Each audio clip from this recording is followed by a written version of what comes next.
Hi, folks, and welcome back to the exciting world of procedural arguments. Procedural arguments are probably one of the most important tools available for a debater because they're designed to help keep the debate fair. Today, I'm going to walk you through some of the basics about what procedural arguments are, what their components are, and then we'll spend a lot more time getting really specific about one of the most common types of procedural arguments known as topicality, both how to run it and how to respond to it if you get it run on you during a round. Without further ado, let's go ahead and dive into it. So, what is a procedural? Procedural arguments are a type of off-case argument run by typically the negative team during a leader of opposition constructive speech. That said, there are a few types of procedurals that can also be run by the affirmative and can happen anytime abuse takes place in the round. When I talk about abuse, what I'm talking about are things that the other team has done that makes the debate inherently unfair or skewed in some way that prevents both teams from having equal access to the round. So you see procedurals pop up in a variety of situations, which I'll go to in more depth, but just a couple examples of when you might see them. So in debate, there is a tendency for debaters to speak faster and faster. It's kind of inevitable. Anytime you have time limits on a speech, the more arguments you can get into the speech, ultimately the more strategically successful you're likely to be. Debaters tend to go fast. There are a few ways to slow a debater down when they're going fast, such as calling to go slow or to try to clear up, which usually requires people to slow down. That said, if those calls go unheeded, there are types of arguments that the other team can run to say, like, hey, we weren't able to have access to the debate because we couldn't understand what was taking place in the debate. Likewise, if the other team does something to set up the debate in a way that is unfair or overly squirrely, such as not, affirming the resolution, that's another time that they come into place. And really, any time that they do anything that actively causes abuse in the round, a procedural is the ideal way to be able to deal with that because it gives you the ability to basically win the debate when the other team did something that, for the lack of a better word, made it seem like they cheated. So let's look at the structure of this argument to get a little bit more depth. So all procedural arguments include four basic parts. So how they're articulated varies a little bit based on the type of procedural you're running. A standard procedural includes an interpretation, a violation, a set of standards, and some voting issues. And I'm going to walk you through those briefly now, but know that it's going to be in more depth. So when we talk about an interpretation, what you're really doing is making an argument of what the other team was supposed to do. In the case of that speed procedural, it might be that the other team was supposed to speak at an accessible pace that all debaters were able to understand and participate in. The violation, on the other hand, is an explanation of how they failed to live up to that interpretation. So in the case of that speed argument, it may be that they spoke so fast that it was impossible to understand the words that they were saying, or they spoke so unclearly that it was impossible to understand what should have been more clearly articulated. That leads you to the standards, and the standards are basically your justifications of why it should have been that way. So in other words, your arguments why your interpretation is the way the debate should have played out. And so if you're trying to make an argument that the debate should be slower to be better understood, your arguments may have been about accessibility, that debate is meant to be an activity more easily understood by a wide variety of people, or something about how debate is collapsing, and when we keep debate more easy for people to have access to, more people want to participate in it, and that is a good thing because it helps increase critical thinking, or a variety of other things. Really, anything that you think of as a justification of why your interpretation is better for the debate and the people participating in it can be a good argument to make under the standards. And then finally, the voting issues are a explanation of what the penalty really is for not adhering to this argument, right? So in the case of going too fast, what should the penalty be? Now, most of the time, debaters will want to try to inflict the maximum penalty, which is that the other team should lose the debate. There are certain strategies that may call you to do other things, but primarily speaking, and we'll get into this in more depth in a minute, That's what you want to say, is that they should lose the round for some reason here. And again, we'll look at some more in-depth examples of this as we work our way through this lecture. All right, let's go ahead and move on and talk about some of the times that you might want to use a procedural. One of the most common times that people use procedurals are when the affirmative team is not topical. In other words, where they have presented a plan that is not an example of what was called for by the resolution. We're going to spend a lot of time over the next few minutes talking about how to do that, and it's the most common one I expect people to run in both in class and other debate rounds they might participate in.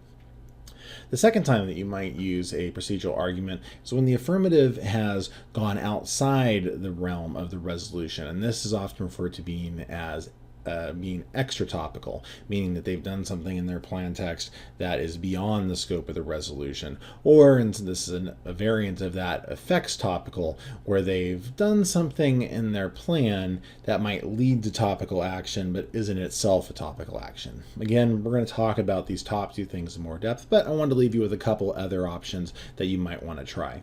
So a really common procedural argument that I've seen over the last few years is the must take one question procedural. Now, in the rules of parliamentary debate, there is no rule that specifically says that when the other team asks a point of information, that the speaker at the lectern has to turn over the floor to them and allow them to ask their question. It just says that the other team has the ability to ask questions should the individual at the floor choose to take said question. However, questions can be a really important part of both clarifying arguments made by the other team as well as understanding what they're really advocating to do. And if you can't ask those questions, there are times where that can cause a lot of problems, especially because it can leave open room for the other team to shift and change strategies later in the debate, which might be unfair to the other team. The must take one question procedural says, look, in every constructive speech of the debate, the speaker must take one question, because if they don't, that can set up a situation where unfairness can and will take place. Again, they would need to be structured in that interpretation, violation, standard voter format, but would essentially articulate that argument through those four sub-arguments. Some other things that lead to procedural arguments is the creation of in-round abuse. We already talked a little bit about how talking too fast during the debate might open an option to that. I've seen everything, including people who run ones where people talk too slow is a justification for that procedural. I've seen issues where people have, for example, cheated and used a cell phone during a round to look up a fact or statistic, and that obviously creates a lot of abuse because it violates rules. And so all of those are examples of things that could be used in a procedural argument to articulate abuses been created in the round. Again, adhering to that 4-point argument structure of interpretation, violation, standards, and voters. So keep that in mind that there's a lot more than just topicality, but we're going to go in a little bit more depth about that argument now. So, topicality is easily the most common form of procedural argument that you're going to see out there. And it's the most common because it's probably the most common abuse that you see created in rounds. Part of this is unintentional new debaters still figuring out the limits of what they should do inside a plan text and how to define different terms and resolutions, but also because people try to be squirrely in debate. When I talk about being squirrely, what I'm talking about is coming up with plan texts that are unexpected with the hopes that their opponent may not have prepared good disadvantages and case attacks against that they would be surprised in the round, and then it would give the affirmative an edge. I'm not going to condemn or approve of that strategy regardless, but it is something that happens, and topicality is a good weapon to ultimately protect yourself in the debate round to keep that from being a always winning strategy should it come up. So, topicality is a type of procedural only used by the negative team, and it's a procedural that has to be run during the leader of opposition to constructive. Any later in the debate, and it would be unfair and abusive to bring it up at that point. The basic general idea behind topicality is it argues that the plan text as presented by the affirmative team and the Prime Minister constructive is not an example of the resolution or didn't fully live up to the resolution in some way. And as we'll talk about, it can also be used through the standard of extra topicality of saying that sure, it might have lived up to the resolution, but it went far beyond the resolution, and that's unfair as well. So we'll look at all those examples as we break it down. So, topicality, just like all procedurals, includes four basic parts: an interpretation, a violation, a set of standards, and some voters. However, these parts are more specific because they're dealing directly with the issue of the affirmative team not presenting a topical plan text under the resolution. If you'll remember back for some of the early lectures in this class, the main burden of the affirmative team is to present a plan text that meets their burden, that ultimately accomplishes the resolution, and then hopefully argues that doing so leads to a net beneficial status quo.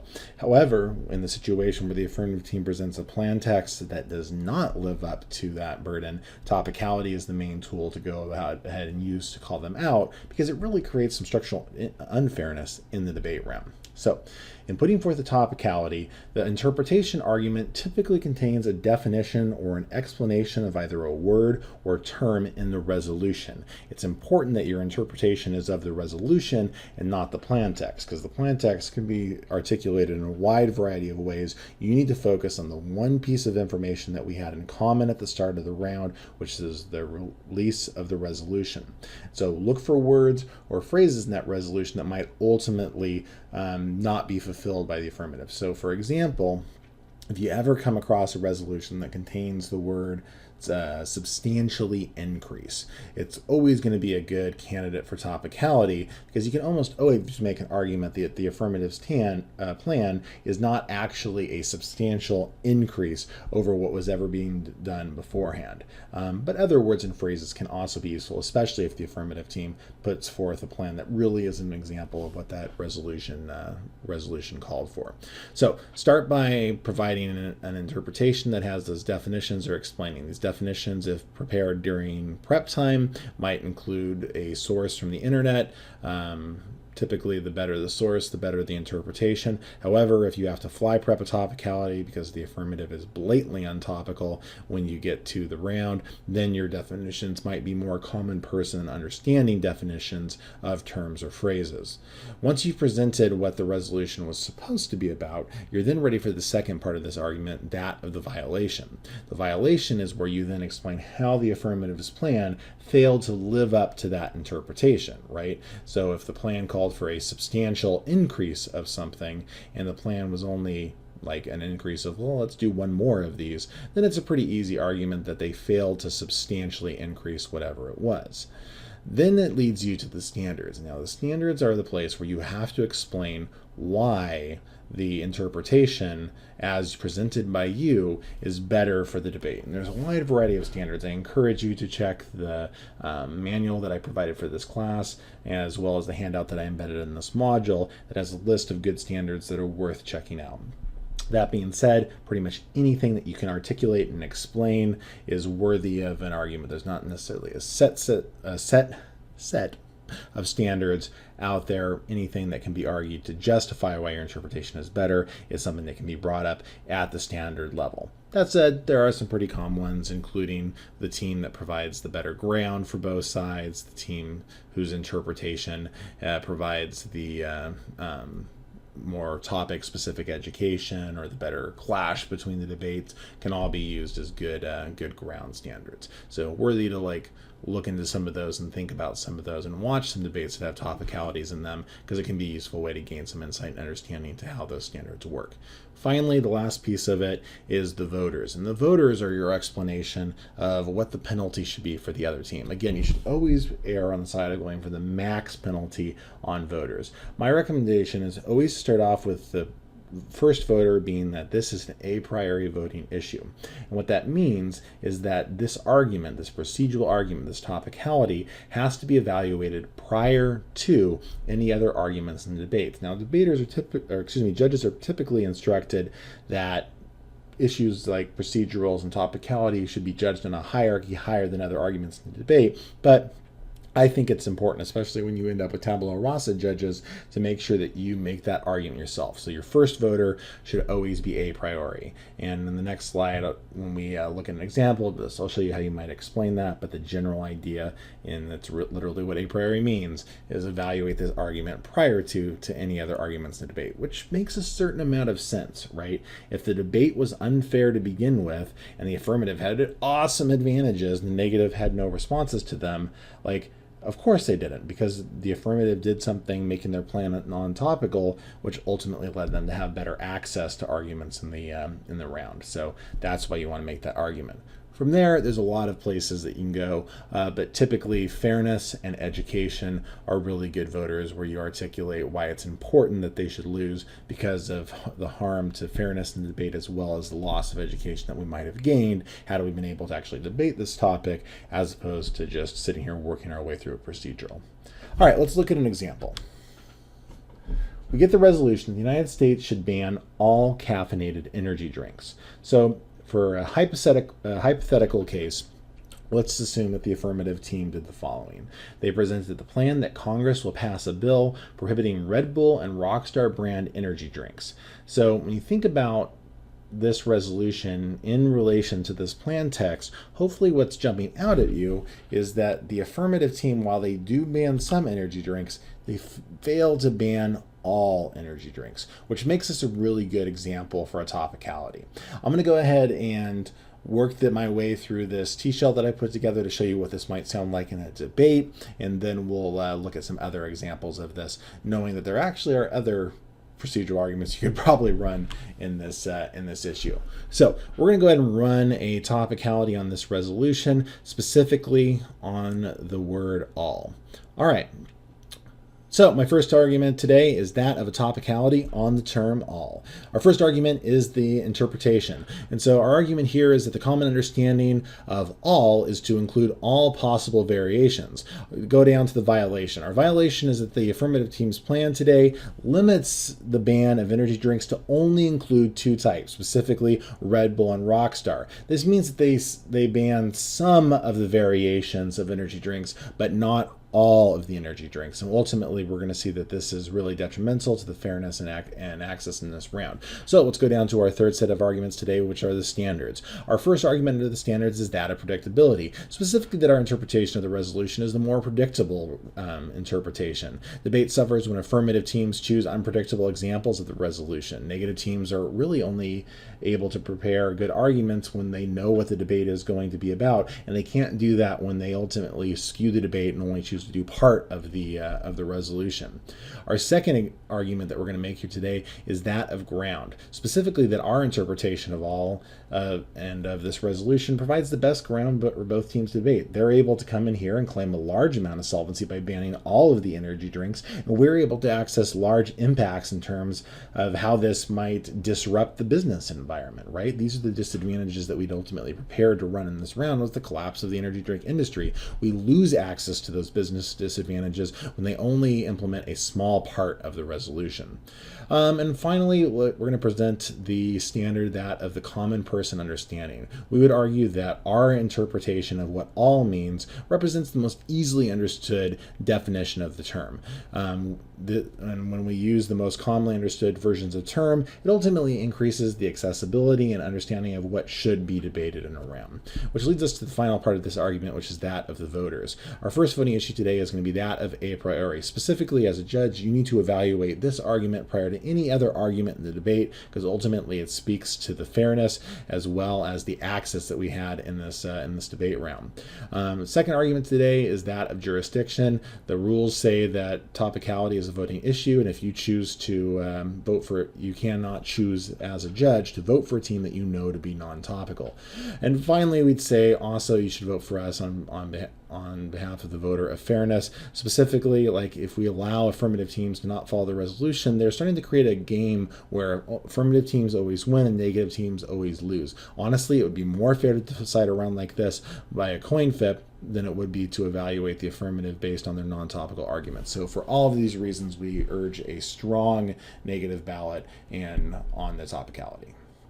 All right, so hopefully that gives you an idea of what it looks like in the round. And again, you can see that was just focusing on one word in the resolution. Briefly, before I move on, I want to point out that this is not the only topicality that could have been run on this topic. When we think about what the affirmative team did here by only choosing to talk about those two, there might have been other ways to do it. So for example, we saw the term caffeinated energy drink appeared in this, and we could say that caffeinated energy drinks might include other things such as like tea and Red Bull, or excuse me, tea and coffee and soda even. And so even in a round where the affirmative team had banned all energy drinks, we could have argued through that example that if they didn't ban coffee and tea, then they still weren't topical. So there's a little bit of elasticity that exists in topicality where it can be used as a tool to increase fairness, but if you are a more game style debater, you might see topicality as just another tool on the chessboard that can be used strategically to win the debate. Again, I'm not making judgment on either of those approaches. Ultimately, it's up to you as a debater and as a judge to decide what you like and what you don't like, but do be aware that if a negative team made the argument that the affirmative wasn't topical because they didn't ban green tea in their plan text, that is still a viable topicality unless it is effectively answered by the affirmative team. With that, let's go ahead and switch gears briefly and talk a little bit about how we defeat topicality. So, the member of government is responsible to respond to topicality. Specifically, they first response that the member of government should make in a speech after running topicality is to that argument. And so, with that being said, let me walk you through some of the most common ways that you can go about defeating a topicality. The first and the easiest are dealing directly with the interpretation. The easiest argument to make in response to interpretation is that you meet that interpretation. Specifically, that your plan text meets whatever definition was provided by the negative team. I suggest almost always making a we meet argument because it gives an easy out if you are able to defeat the topicality and it gets you back to the case. Because even though you beat a topicality, remember you can't win on the affirmative unless you win your case. So almost it's better to try to get rid of these things.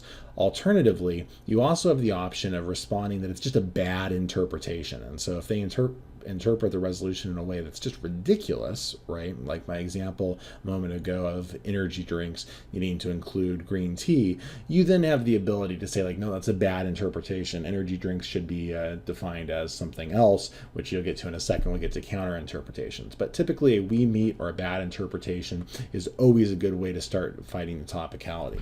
From there, it makes sense to go a little bit more offensive than defensive at that point.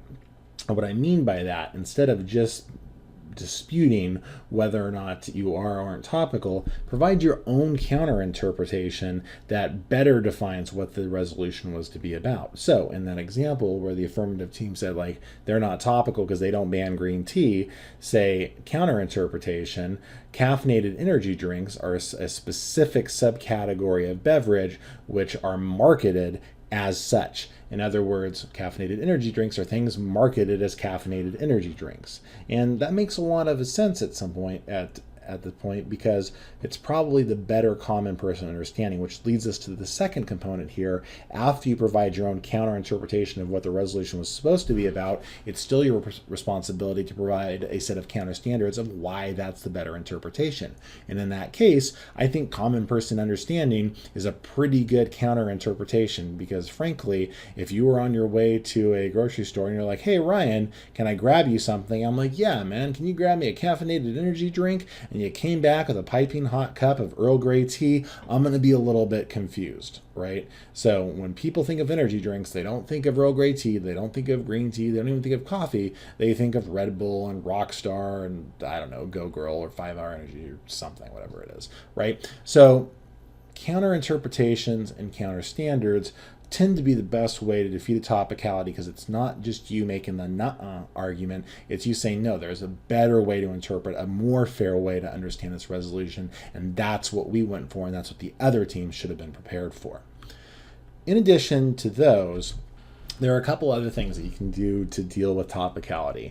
One of the most powerful ways to throw a wrench in the topicality system is to say that there's no abuse that takes place, because really what topicality is supposed to check back against is abuse, and if there's not abuse that's been proven, then it's difficult for the negative team to win that argument that you should be voted down on your range of non-topicalities. So I think it's useful in response to their voting issues to be like, look, potential abuse is not a voter, and what this means is if the negative team has not specifically explained why your interpretation, why your definition, your plan text harmed them in this debate, then they haven't really lost anything, right?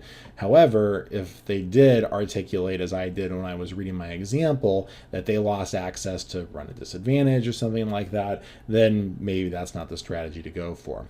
Second, if that's not working, or even if it is, you're also able to weigh the idea of reasonability against it. And the concept of reasonability, I think, is another one that is commonly misunderstood in debate. And so the argument here is that there are a wide variety of ways that we can understand and interpret words. And ultimately, if we are, as the affirmative team, able to convince you that our counter interpretation and counter standards are a reasonable way to understand the topic, we shouldn't lose just because maybe we didn't have the best interpretation. If it was a viable interpretation, meaning we provided a counter interpretation and we provided a counter standard, then it makes the topicality a kind of wash, and we're able to move on and get back to the debate. Again, I think that this is obviously debatable, and teams can still beat reasonability, but it provides a good amount of clash on a topicality argument that ultimately has to be responded. And I think that's my last point before I turn this over to you for a chance to practice some of this, is remember that topicality, like any argument in the debate, must be responded to or it's considered conceded. And since topicality is one of those arguments that if you lose the argument, you lose the debate, you really don't want to not respond to it. So always, as an affirmative team, make sure responding to topicality is a top priority for you when you drop into the member of government constructive speech. Because if you just respond to your case and attack their disadvantages and don't touch that topicality, it's really easy for the member of opposition to collapse topicality, spend their entire speech followed by a leader of opposition rebuttal, entire speech on that argument why they're winning because you didn't respond to them. Make them work for it, and it's ultimately going to come out far more favorable for you. All right, your turn. So on the next few slides, I'm going to put forth a resolution as well as a plan text, which I think is pretty reasonably not topical under the resolution, right? And some of them will make you work for it a little bit more than others, but if you do some critical thinking, you should be able to think of a reason or an argument why they're not truly examples of the resolution, or they don't totally fulfill that of the resolution. So in response to those of these plan texts, I want you to attempt to prep out a topicality that has an interpretation, an explanation of the violation, at least two standards, and a set of voters. This is a really useful skill set to do now before in class, and I'll pause the screen on these for a second so you have a chance to pause your own video and give these a try before moving on. All right, let's try it. Non-topical plan text number 1. Resolution. The United States federal government should fund and construct more dams. Plan. Congress will pass a bill to build a new hydroelectric dam on the Merced River below Yosemite Valley. If you haven't already, go ahead and pause that video. I'll wait about 5 seconds before I go to the next slide.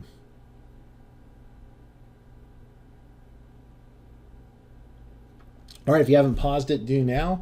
Otherwise, we'll go ahead and move on to the next one.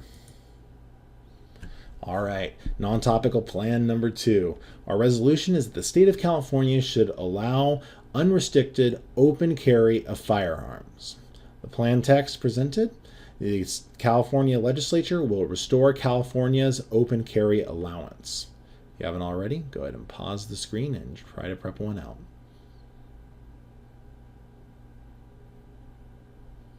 All right, if you haven't already paused, do so now. We're going to go ahead and move on to number 3. Non-topical plan number 3. The resolution is the United States federal government should legalize assisted suicide. The plan: Congress will pass a bill making it legal for nurses to assist in the suicide of any terminally ill patient.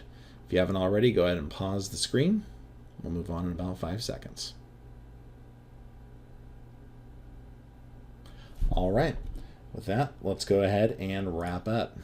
So again, thank you for your time in watching this lecture. I will point out that topicality and other procedural arguments are really important tools to keep debate fair. I think when people first are exposed to them, there tends to be this kind of negative approach, or negative response. Know that they're really designed to ultimately keep a amount of check and provide a check and balance to the power of the other team in the debate, and it kind of keeps everybody following the rules. If we didn't have procedural arguments, it would be difficult because we'd be asking judges to stop rounds and intervene in the rules instead of actually having debates about these things. So in a way, it's kind of funny, but even in debate, even the rules are ultimately debatable. So you can practice writing topicality and other procedurals all on your own. My suggestion for topicality is just look at some of the resolutions that we've had in the past and think if you can guess a way that the other team might not present a topical plan text, and go ahead and prep those out. The reading on this had a really good set of examples with some standards, so that's worth checking out as well.